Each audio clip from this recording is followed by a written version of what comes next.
Hey, it's Brendan here from Infinity Investment Solutions. And I think it's time I start making videos again.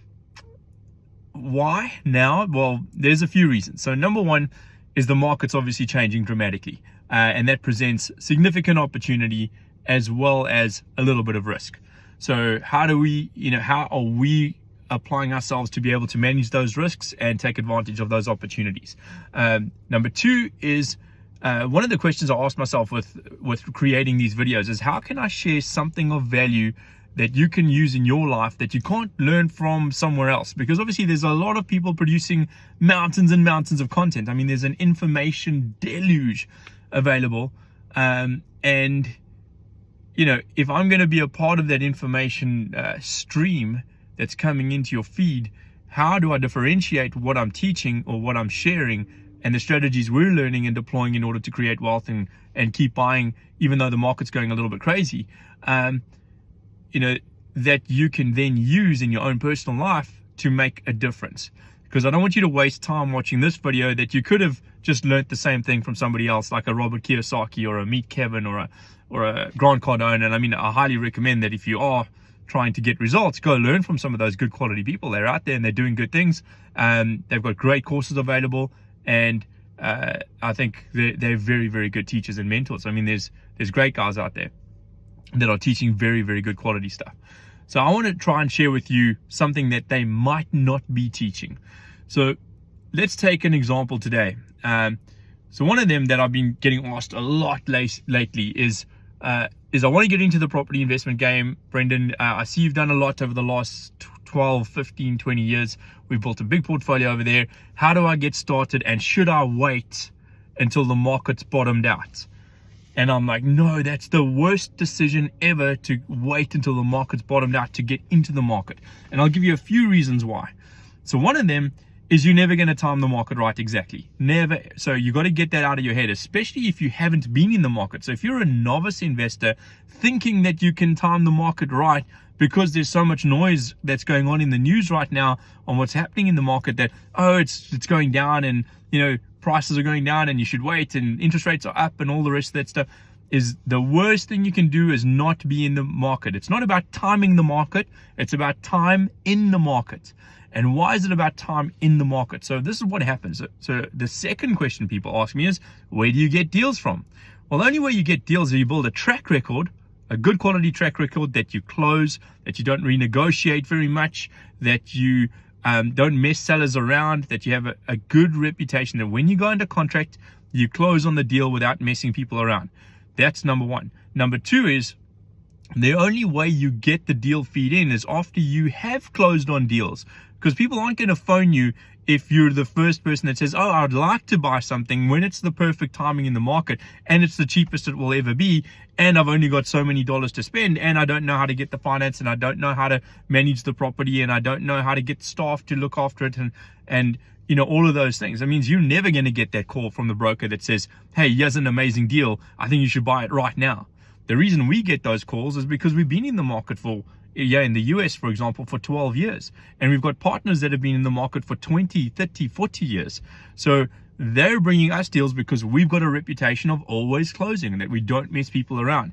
That's why we get deals. And it's because we've been in the market for so long. So how did we start? Well, we started small and we just bought a little house and then bought another house and then helped somebody else buy a house. And then I helped a few investors buy houses. And then we bought some medical buildings and then we bought some multifamily and then we did a development. So it built up over time to what it is now, where it's, a few $100 million that we have under management. But it starts with being in the market. You don't get deals in your inbox that are worth buying unless you're in the market. So you have to start. The other thing is, if you're trying to time the market, and let's say the market's at the top it's ever been and it's on its way down, right? If it's on its way down and you're like, okay, well, it's come down a little bit. Let's say it's down 10, 15%. You're like, well, if I keep waiting, maybe I can get it at 20% off, and then I can negotiate with the guy and maybe get it at 30% off, or whatever the case may be. But you're not going to get that call, number one, as I said earlier. But let's say you do get the call and you're actually trying to time the market and get it at exactly the right price in order to make the move and take action and actually buy the property. Well, what's going to happen is somebody else is probably going to get the call and somebody else is going to buy the property. But let's say you are there, right? If you're trying to time it perfectly, you're not going to know if you're making the right decision or not. So you're going to have this hesitation on whether you should or shouldn't or take action or not, because you're not sure if it's the right time in the market. However, if you know you're buying over the long term, then the price you pay is not the only thing you should be focusing on. While it's important, it's not the only important factor.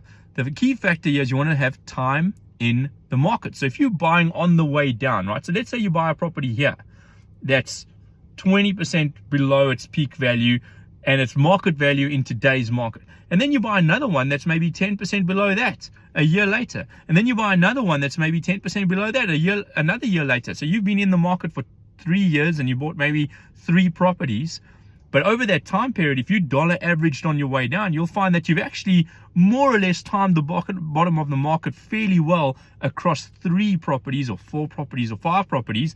And you've now built a bit of track record to be able to continually get deal flow into your inbox. So then you've got a property here, a property here, a property here. But now you've got 3 properties that when the market turns around again and it starts riding back up, now you've got 3 or 4 or 5 properties that are starting to grow in value. That's phenomenal. And it also means on the dollar average on the way down, you've got a lower basis across the portfolio than you would have had if you only bought the one property and you tried to time it perfectly. So that's a very valuable lesson, as you want to be in the market to get the deal flow, but you also want to be in the market continually buying on the way down, because if the stuff that you want to own over the long-term period of time is getting cheaper and cheaper, you want to load the truck up with that stuff. You want to be constantly buying and not selling your gems, so to load the truck up so that when the market turns around, you've got as many assets under management as possible, so that when that value shift happens, it's significant and it makes a huge difference to the bottom line. When the asset value is not $1 million or $2 million, maybe it's 10 million or 20 million that grows. And if you've got a 10 million portfolio that grows 10%, let's say your basis was 10 million, it grows 10%. Well, that's $1 million. That makes a difference in people's lives. Well, depending on your lifestyle. I mean, $1 million for some people isn't a lot of money. For me, it's still a lot of money. But if you only had that one property that you tried to time perfectly, let's say you bought it for $1 million, right? And you tried to time it perfectly, but it went down in value another 10% over 2 years, and then it turned around and went up 10 or 15%. So it went down to 900 and then it went back up to 990. Well, now you've had no real value growth or value upliftment whatsoever. Whereas if you built a $10 million portfolio and you averaged it on the way down and that thing moves 10%, well, now you made a significant change to your life in the movement on the value of the portfolio. The other thing is the price point. So when you're trying to time the market and get the price point perfectly, oftentimes the price isn't the thing that necessarily matters. Terms matter. So can you buy a property with different terms instead of focusing on the price? That's a whole nother video that I'll go into at another stage. But on the price point, like, let's think about things a little bit logically. If your intent is to own a property for a long period of time, pay off the debt and have the income in order to, live off the cash flow in future. And obviously this is a thing that I highly advocate, is living off the cash flow of the properties, not on the capital, the cash flow. The capital's there to milk. You want to refinance, take that out, go buy another property and keep that going to build a big asset base. But the cash flow, that's what you want to spend. That's what you want to spend on nice cars and holidays and, all the fun stuff. So the price point, let's just analyze that for a second. Let's say you bought a property for $1 million, right? And its value today was $1 million. So you didn't overpay, but you didn't get a good deal. You just bought it for market value of what it is today. And you put down 30% deposit, because that's a standard vanilla transaction, and you borrowed $700,000 from the bank. So you put down 300 grand, you borrowed 700 grand, and there's enough income there for the tenant to service your debt and your maintenance and your expenses for, let's say, the period of the bond. So I'm not going to break my brain or run a spreadsheet here just for example or educational purposes. I'll just do the stuff in my head and hopefully it'll be reasonably accurate. But let's say there's enough rental income to service the bond and just pay it off over the next 15 to 20 years. Generally, if you've got rental increases that are inflation related over 10 to 15 years, you can pay a property off in roughly 15 years if you're just getting very average returns. So if you took $300,000 and the tenant paid the property off, so the other 700 was paid by the tenant over 15 years, which is a long time to wait, but let's think about the example for a second on the numbers and not so much the time. Well, if you turn 300,000 into $1 million, do you think that $1 million property is going to be worth more or less in 15 years time? Let's say it doesn't change value at all and it stays at $1 million. How many properties would you like to buy for 300,000 that are worth 1 million and only put 300 grand in out of your back pocket? I want to buy as many as I can get my hands on because I know the property values are going to go up. Why? Because inflation is your friend in property. What's also going to happen is inflation is going to devalue your debt over time, which is phenomenal because you want to be paying the debt back with future inflated money so that your debt's worth less and less every year based on inflation. I'm saying it badly, but hopefully you're getting the idea here. Is your debt is being eaten in value by the inflation, while inflation is pushing the value of your property up over time. So if I can buy 300 grand, a $1 million property for $300,000, and the tenants paid the other 700, and even if it doesn't change value, I've still 3x'd my money. I want to do those deals all day long, every day, twice on Sundays.